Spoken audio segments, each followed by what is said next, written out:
apakah demokrasi kita dalam bahaya?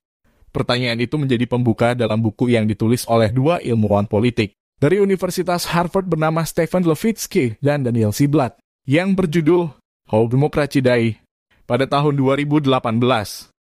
Pertanyaan pembuka itu sebenarnya mereka tujukan dalam konteks Amerika Serikat, terutama setelah terpilihnya Donald Trump sebagai presiden pada tahun 2016 lalu.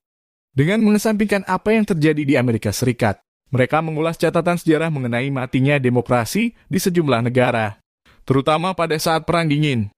Banyak dari kita mungkin selama ini berpikir bahwa demokrasi mati di tangan pria bersenjata, tapi sebenarnya anggapan ini tidak keliru. Pasalnya selama Perang Dingin, kudeta atau perebutan kekuasaan dengan paksa dan menggunakan kekuatan menyumbang hampir 3 dari setiap 4 kehancuran demokrasi. Namun di sisi lain, bahwa sebenarnya ada satu cara lain untuk menghancurkan demokrasi. Cara ini memang tidak sedramatis atau sespektakuler kudeta yang menggunakan kekuatan, akan tetapi dampaknya sama-sama destruktif. Demokrasi bisa saja mati bukan di tangan para jenderal, melainkan di tangan para pemimpin terpilih, seperti presiden atau perdana menteri yang menumbangkan proses yang membawa mereka ke puncak kekuasaan. Sejarah mencatat, cara seperti ini pernah digunakan dan bahkan sebagian dari pemimpin yang menggunakan cara tersebut berhasil membongkar demokrasi dengan cepat. Sebut saja Adolf Hitler setelah kebakaran Reichstag 1933 di Jerman.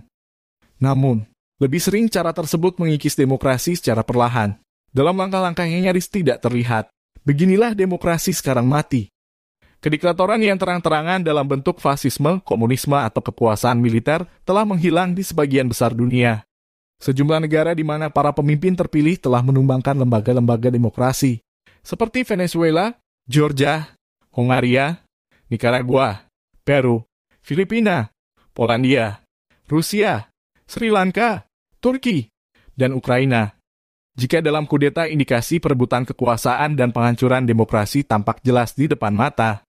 Hal itu terlihat misalnya, istana presiden yang dibakar, pemimpin yang dibunuh, dipenjara atau dikirim ke pengasingan, kekerasan yang terjadi di jalanan, atau bahkan konstitusi yang ditangguhkan atau dibatalkan. Namun, hal semacam itu tidak terlihat dalam upaya penghancuran demokrasi melalui cara kedua, yakni melalui pemimpin terpilih. Melalui cara ini tidak ada kekerasan di jalan. Bahkan konstitusi dan lembaga demokrasi lainnya juga tetap masih ada. Lantas, bagaimana cara ini bisa mematikan demokrasi? Para pemegang kekuasaan tidak jarang menumbangkan demokrasi dengan cara yang justru bersifat legal, dalam arti disetujui oleh badan legislatif atau diterima oleh pengadilan. Bahkan upaya-upaya semacam itu kerap digambarkan sebagai upaya untuk meningkatkan demokrasi, seperti upaya membuat peradilan lebih efisien atau membersihkan proses pemilihan. Warga masih mengkritik pemerintah, seringkali menghadapi masalah hukum, dan hal ini menimbulkan kebingungan publik. Orang tidak segera menyadari apa yang sedang terjadi. Situasi semacam ini justru menimbulkan bahaya tersendiri. Pasalnya, tidak ada momen tunggal seperti kudeta, deklarasi darurat militer, atau penangguhan konstitusi, di mana rezim secara jelas melewati batas menuju kediktatoran, sehingga tidak ada hal yang dapat memicu lonceng peringatan masyarakat.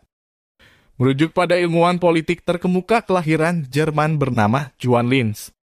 Sebagai seorang profesor di Yale, dia mengabdikan sebagian besar karirnya untuk mencoba memahami bagaimana dan mengapa demokrasi mati. Berdasarkan karya Linz, para penulis kemudian mengembangkan seperangkat 4 tanda peringatan perilaku yang dapat membantu mengetahui indikasi seorang otoriter. 1. Menolak kata-kata atau tindakan dalam aturan permainan yang demokratis atau lebih tepatnya menolak kritik. 2. Menyangkal legitimasi lawan politik atau partai politik. 3. Mentolerir atau mendorong kekerasan yang terkait. 4. Menunjukkan kesediaan untuk membatasi kebebasan sipil. Lalu pertanyaannya, bagaimana dengan bangsa Indonesia? Apakah demokrasi di Indonesia akan mati?